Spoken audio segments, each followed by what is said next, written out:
भाई साहब, तो मेरा जो वीडियो कुछ प्रॉब्लम की वजह से अचानक हमको रोकना पड़ा था, आज वो वीडियो मैं पूरा करना चाहता हूँ।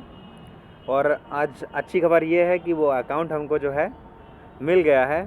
तो मैं बताना चाहूँगा आपको कि आगे क्या हुआ। जब मैं फ्लिपकार्ट को कॉल किया, वो ओरिजिनल कस्टमर मानने के लिए तैयार नहीं था।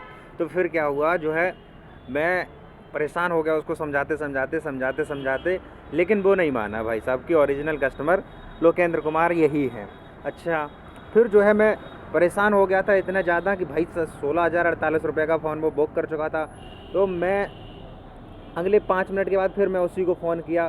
फिर एक बंदे ने बताया कि आप ऐसा करिए कि IDFC को कॉल करिएगा, IDFC से अपनी लोन ब्लॉक करवा दीजिएगा। हमने कहा चलो ऐसा करते हैं।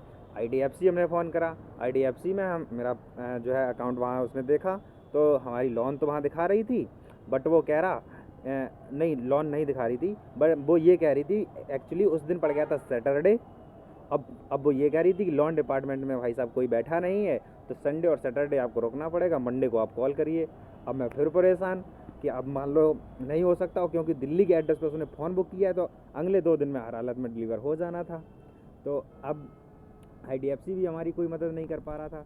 फिर मैं लगभग स्कैम हुआ था 4 बजे और लगभग रात का 9 बज चुका था। ये सब करते हैं, तो फिर मैं क्या हुआ कि साइबर क्राइम फ़ोन किया। जब मैं साइबर क्राइम फ़ोन किया तो साइबर क्राइम वाले हमको कह रहे हैं कि आप कोई ट्रांजैक्शन आईडी हमको दीजिए। कि ट्रांजैक्शन आईडी क्या है? अब मैं ट्रांजैक्शन आईडी तो तब दे पाऊँ जब कोई ट्रांजैक्शन आईडी मेरे पास हो। अब जब मैं हैंडल ही नहीं कर पा रहा हूँ अकाउंट, तो मैं ट्रांजैक्शन आईडी कहाँ से दूँ?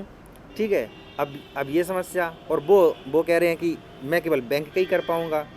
अब ये समस्या। फिर मैं 9 बजे के लगभग फिर एक बार जो है वहाँ कॉल किया फ्लिपकार्ट में। तो फिर किसी एक समझदार लेडीज़ ने हमारा फ़ोन उठाया, साक्षी नाम की कोई थी।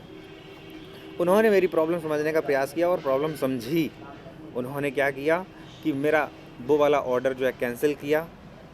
ऑर्डर कैंसिल करके मेरा एक निविया मैन ट्रैक सूट का ऑर्डर लगा हुआ था, मैंने वो भी कैंसिल करवाया। हमने कहा बाई चांस छोटा बड़ा हुआ तो फिर तो रुपए बर्बाद चले जाएंगे।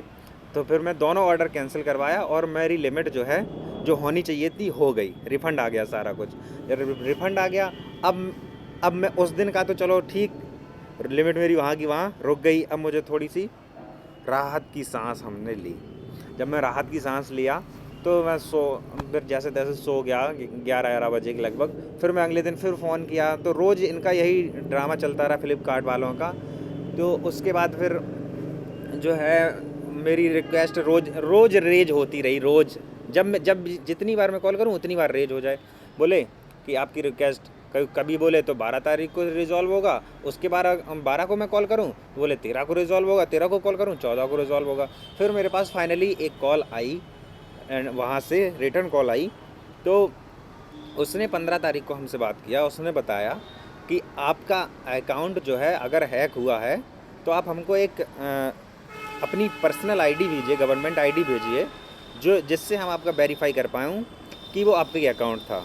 ठीक है, मैं उनकी एक वेबसाइट आउटरीच @flipkart करके कुछ थी, मैं उस पर अपना आधार कार्ड भेज दिया। जब मैं आधार कार्ड भेजा तब उसने माना कि मैं ही ओरिजिनल कस्टमर हूँ। उसने हमको सांत्वना दिलवाई कि आप परेशान मत होइएगा, आपका अकाउंट इसी नंबर पे एक्टिव हम करवाएंगे, वो नंबर अनलिंक करवाएंगे। ठीक है, उसने कहा ठीक है। तो हमने कहा चलो भाई थोड़ा सा। तो अब ये सब होते होते मैं बार बार फ़ोन रोज़ एक बार फ़ोन कर लेता था कि कहीं मेरी लिमिट यूज तो नहीं हुई है। तो फाइनली जाके आज मैं ये सब आपको दिखाता हूँ। ये हमारा फ्लिपकार्ट अकाउंट है जो फाइनली खुल रहा है आपके सामने। ये देखो,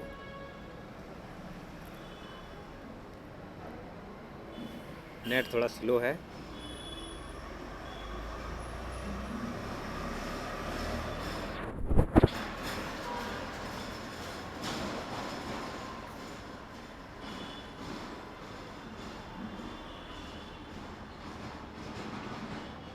अबे खुल जा यार,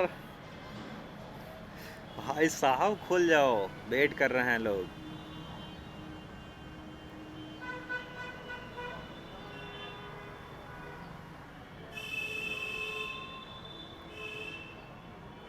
ये देखो हमारी सारी पुरानी ओल्ड हिस्ट्री। ये हमारा ऑर्डर लगा हुआ था, ये उससे पहले मैं लिया था, ठीक है। ये मेरे पुराने ऑर्डर हैं, ये लेकिन उसका ऑर्डर है जो उसने स्कैमर ने बुक किया था। ये है उसका। और अभी मैं उसका एड्रेस भी आपको दिखाना चाहूँगा, जिस एड्रेस पर उसने बुक किया था। ये जो है और फ़ोन था वीवो का, और ये उसका एड्रेस है। भाई साहब अगर चाहें तो इस पे जो है जाके उसकी झक मार सकते हैं, ठीक है। एड्रेस सामने है, नंबर भी लिखा है, लेकिन मैं अभी तक उसको कॉल नहीं किया हूँ। और मैं सोच रहा हूँ कि क्या करूँ, सलाह विभाग भी सपोर्ट नहीं करता है ना।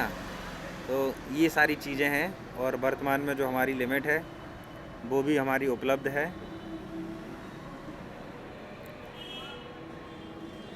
ये देखो 23,602 हमारी वर्तमान लिमिट है।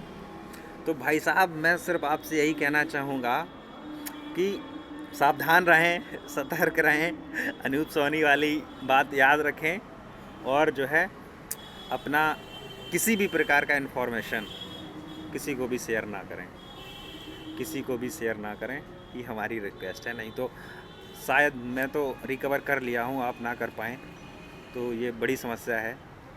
और मुझे लगता है कि अगर आप तक ये वीडियो पहुँचता है, कोई भी आवश्यकता होती है, तो एक बार मेरे कमेंट में कुछ भी लिख के भेजिए, मैं आपकी पूरी मदद करूँगा, क्योंकि हमें पता है कि मैंने अपना अकाउंट रिकवर कैसे किया है, ठीक है। बस भाई धन्यवाद।